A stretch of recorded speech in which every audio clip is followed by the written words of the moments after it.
Good morning. Trying to do this with my computer this morning. It says I should be live and should be working, so we'll just go for it.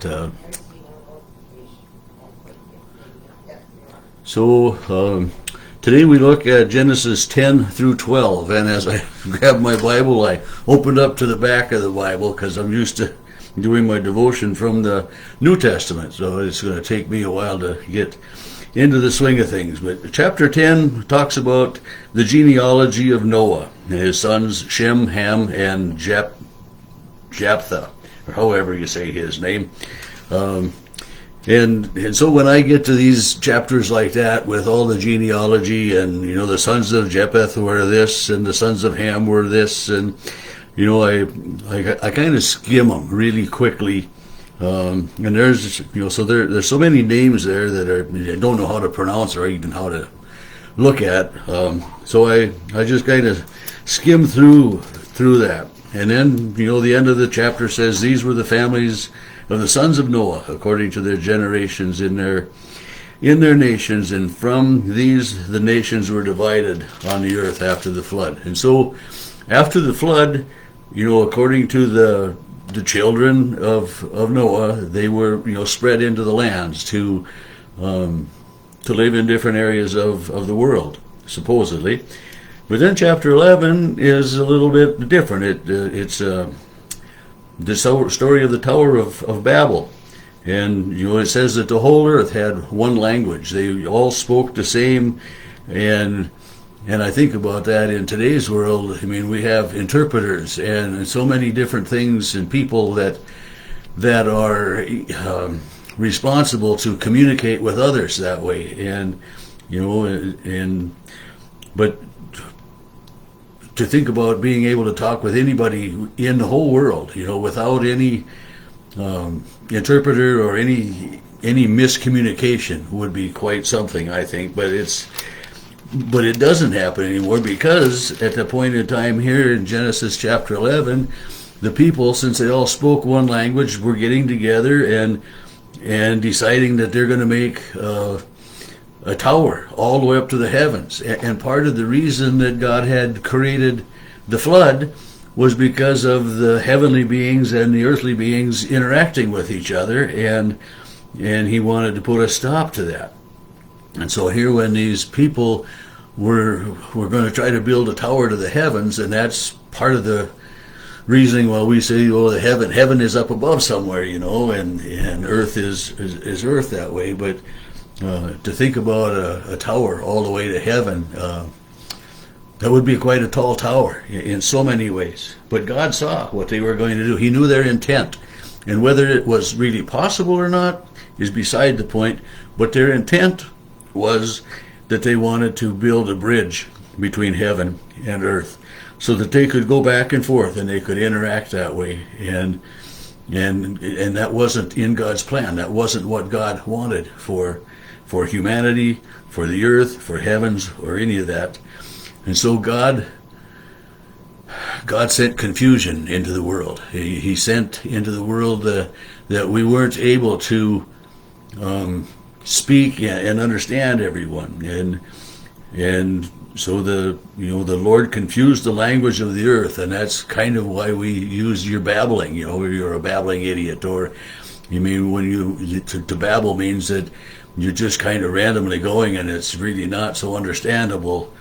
But also that we have those different languages, and then we go from that brief interlude of the Tower of Babel back to more descendants, and we talk now about it. It goes through and lists all of Shem's descendants, the genealogy. And it says that Shem was 100 years old when he became the father to Araphax 2 years after the flood, and then he says he lived for 500 years.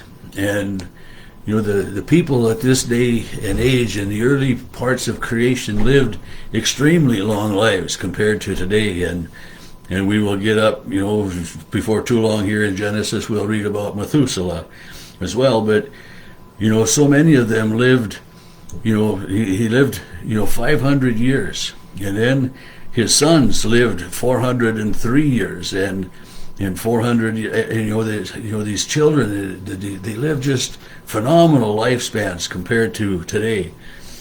And then as we see Shem's descendants, one of them, then we see the Terah's descendants, and so we see the descendants of not only Noah and his sons, but then of Noah's grandsons, and going on from there.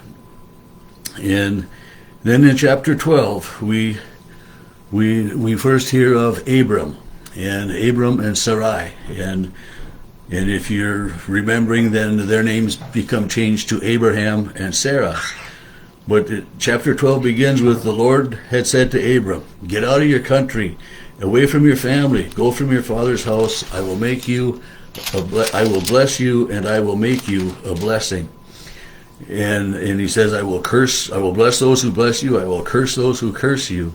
So Abraham did as the Lord had commanded him, and he set out with Lot. And Lot is his brother, and Lot again comes into play later on in Genesis, and you most likely probably are familiar with Lot and that story as well. But so Abraham and Lot set out together. And it says, then Abraham took his wife Sarah and Lot and his brother's son and all of their possessions and all the people that they had required, and they departed to go to the land of Canaan. And as they were traveling, that says the Lord appeared to Abram, and he says, to your descendants I will give this land.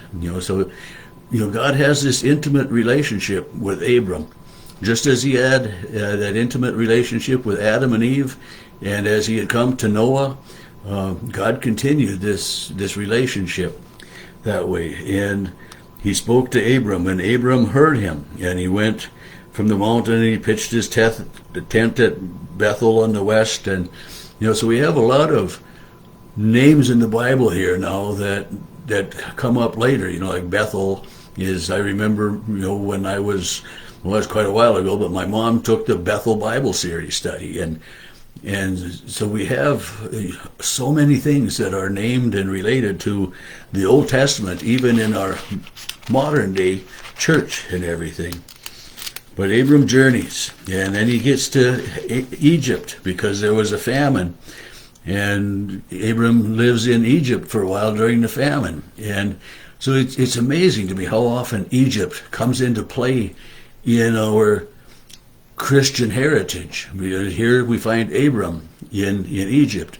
We find Moses fleeing to Egypt at a later point. We see Joseph and Mary taking the child Jesus and going to Egypt to live in Egypt. And so even though Egypt is a country that so often dominates the Israelites and the Jews, Egypt plays an important role in much of the history of our faith, going all the way back here we see to Abram. And when Abram is getting there, he is afraid for his life because his wife, it says, is such a beautiful woman, and he's afraid that the king and others will kill him, Abram, so that his wife is a widow, so that they can take her to be their wife or whatever. So he says to his wife, let's just tell them that you're my sister, so that I will be safe, thinking about protecting his own skin. And it doesn't work out so well because the king and others break out in with a plague. They get and they find out that Sarai is really Abram's wife, and they come to him and say, well, why did you lie to us? I mean, why did you not think you could be honest with us?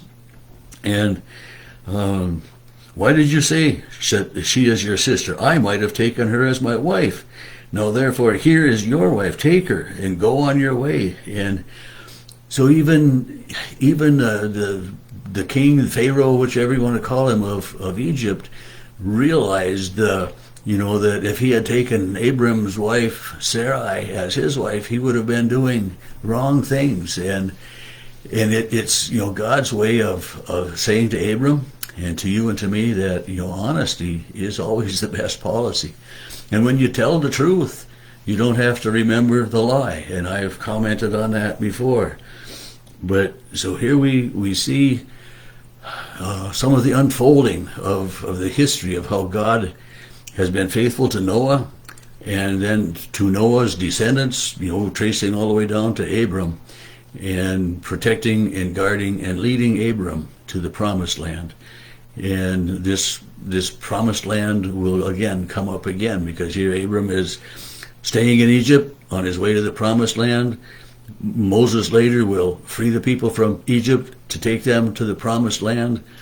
And so often, I just wonder, well, why don't we ever hear a lot about the people in the promised land and the glory and the beauty and how prominent they become and how blessed they are when they're in the promised land.